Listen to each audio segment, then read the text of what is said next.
Welcome to the Real Estate Investing Podcast, where we help you unlock your potential freedom through land investing, real estate investing, and entrepreneurship. Hey everyone, this is episode 137 of the Real Estate Investing Podcast, discussing how to sell land in slow markets. I'm your host, Daniel Apke, joined again by my brother and business partner, Ron Apke. Before we get into the show, let's go over a question from one of our featured Discord members. Today's question is from Janice. Janice asked, do you guys ever go after commercial lots? Very good question. I thought there was gonna be something after that. Yeah, That's it. absolutely, Janice. The thing about commercial lots is they are more specialized. It's harder to find comps for them. They're not great if you're too rural of an area. If you're mailing rural counties, the commercial quality commercial lots are going to be in the smaller cities in those rural counties. They're not going to be like out nowhere where you're not going to really put businesses. But 100%, they are more difficult to evaluate, and they're very much like a deal to deal basis, I guess you could say, Dan. But there is a ton of value in them. I agree. There is a lot of money to be made in commercial lots. This is a niche we often talk about, Ron. There's a lot of commercial vacant lots out there near cities. We've had them personally. We haven't done a ton of them. We've done a good amount though to know that there's a lot of money to be made in commercial lots, and there's a big market for them as well. Perfect. Well, let's get into the show. Today's topic: how to sell land in slow markets. And the reason we're bringing this up, Ron, the reason we're doing this is because things have obviously slowed down on the sell side. We have to put more emphasis in this business as the sell side.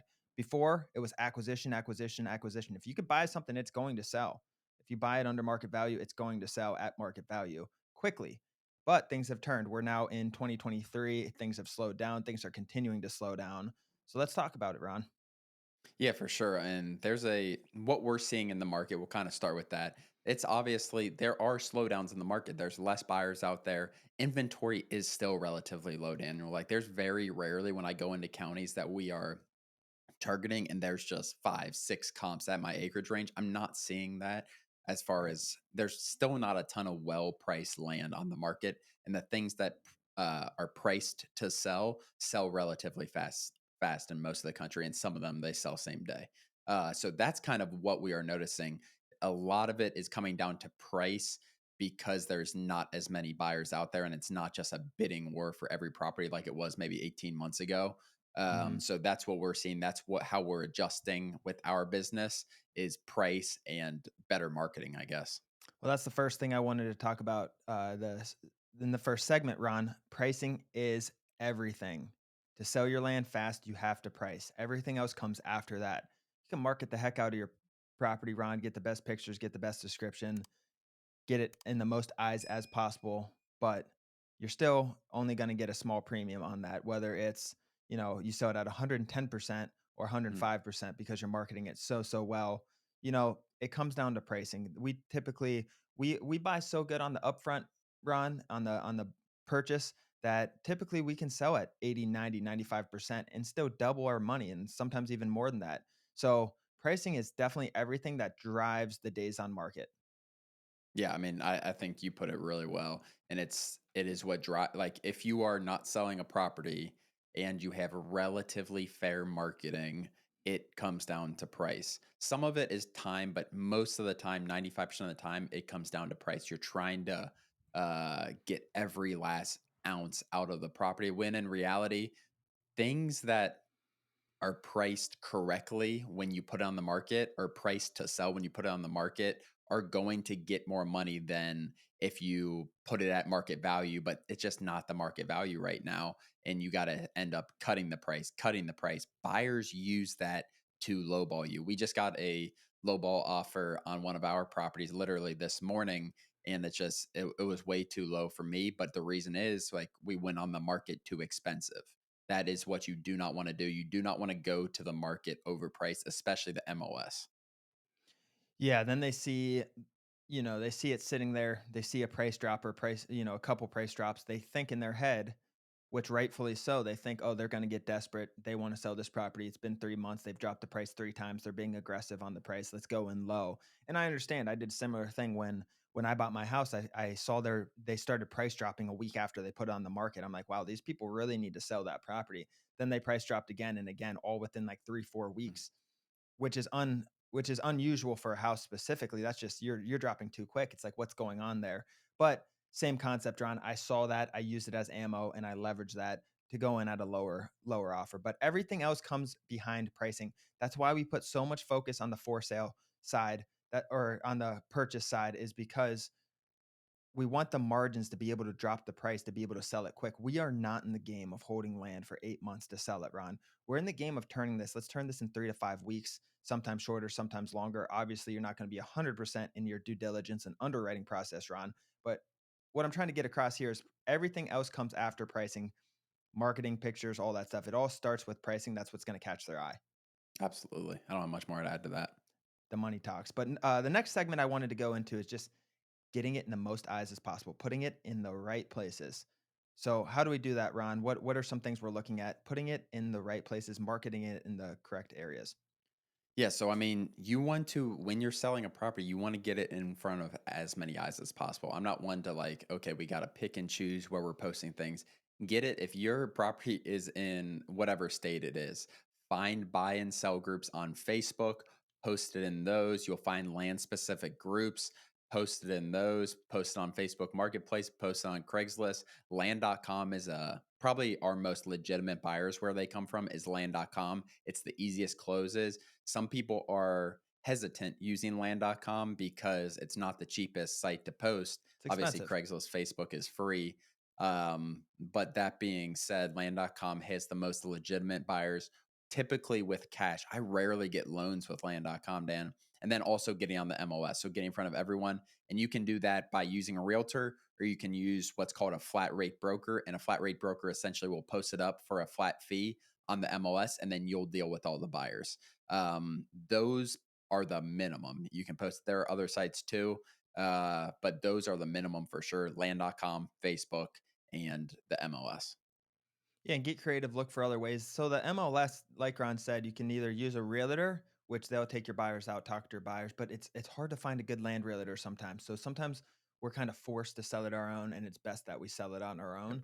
And that's a lot of the times. But if you have good realtor relationships or you're building a long-term realtor relationships, reach out to 5, 10, 20 realtors, Ron, see what comes back and see which ones are good. Most of them won't call you back. That's a sign. Mhm. Don't use them, obviously. Some of them will tell you a price and it's way off and they just don't know about land. Some of their listings will look really bad.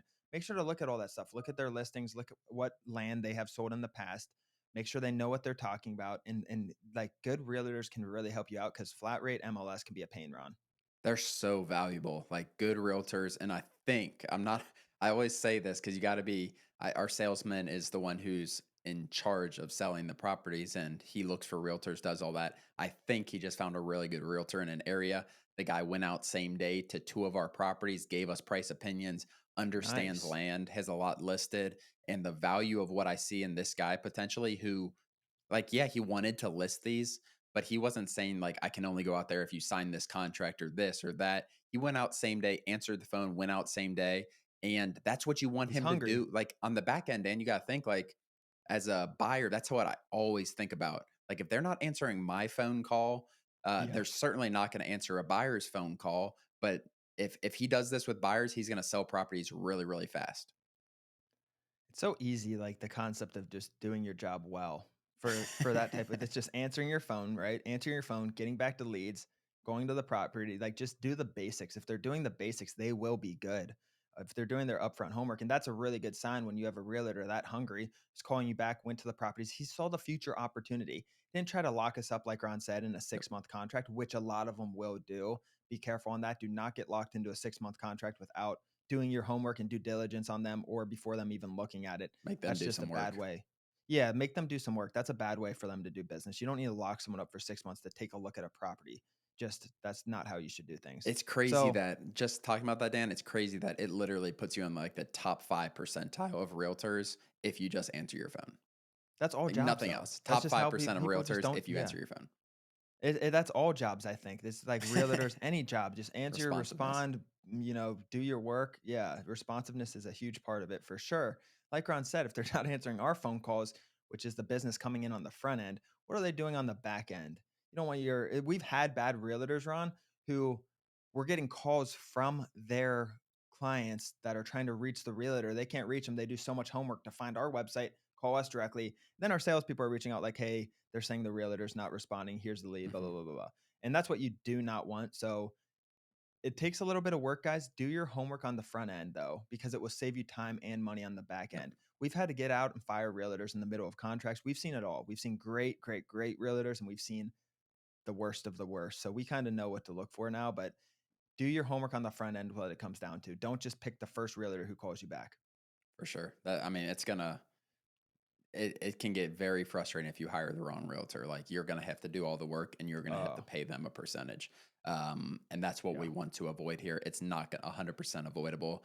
But that being said, it's a huge part if you are using a realtor for sure. One What time, else we got? Go ahead, yeah, Dan. Sorry. last thing before that. So one time we used a realtor and we were really excited about this property. It was up in Ohio and they And the put a realtor I was screenshot. excited about. Yeah, and the realtor they came from Whitetail, I think, right? And I they don't know. just seem to have good listings and everything. Given our property was only like $45,000 or something, and they had more expensive listings, so he really didn't care about us, which is also a thing to keep in mind, guys.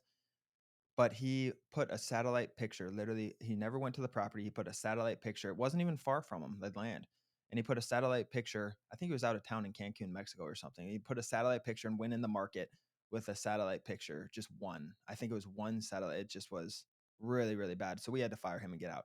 But next topic, Ron, I wanna go into making your $20,000, $40,000 property look like a $2,000,000 property, Ron. Mm. Get the right pictures, get the right descriptions, make it look really good, show it in the right places, and that thing will sell.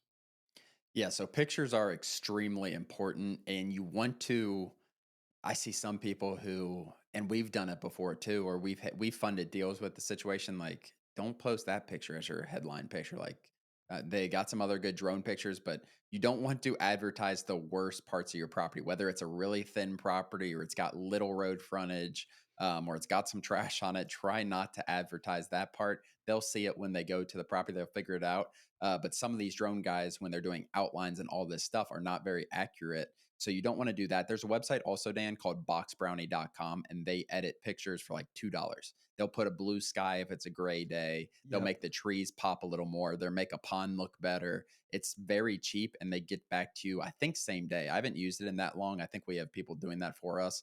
But boxbrownie.com, they do a ton of photo editing for real estate in particular. So that's definitely a good tool. If you do get some pictures back, like that doesn't look great, I could use a better sky. I could use puffier clouds, whatever it is. It's a really good headline picture. Yeah, and that's the thing. You should be doing that with all your properties, and we should too if we're not, Ron. There's no reason not to spend $2 to get it because the more technologically advanced these companies like Zillow and Realtor.com, and they already are very technological events. They know what people catches people's eyes. They know the click-through rate. They have all this data stored. It's like an Yep, Instagram. They know what you're looking for. And the more people that click in there, the more views you get, the more they see it, the more their algorithm pushes it. And it's not just Zillow, it's the 50 plus MLS sites that we put it on, Ron. But they know this stuff. You're getting more views, more clicks, more saves, and it just attracts more eyeballs. It is so, so, so important to get the right pictures and description in this. for sure. Without a doubt. I mean, that's what's, if you're priced right, that's what's going to sell the property above the next property. Like you can see if you have good drone pictures, good sky, everything, trees look solid, all that versus someone who posts a satellite picture. The difference Yeah. is night and day, and you will sell way more property way faster for more money. And you want to do a combination, like you don't just want ground photos and you just don't want aerial photos Yep. typically. You want a little bit of both. Sometimes realtors go there and they just get a few pictures of, an oak tree in the front yard. But we saw one last night on our Wednesday webinar, Ron, where literally the realtor, whoever listed this property, took their phone and they were shooting pictures up in the sky and you could see like the tree heads and electrical easement line. Utility Like, easements. Yeah. I don't know what they were thinking. They literally took a It was picture like and we're 8 of them. reviewing It land. wasn't 1 or 2, it was like 8 No, no, no. pictures Yeah, this all was all of of the them. sky. You could see, Like, like, that the doesn't top of the say very trees. good about the ground.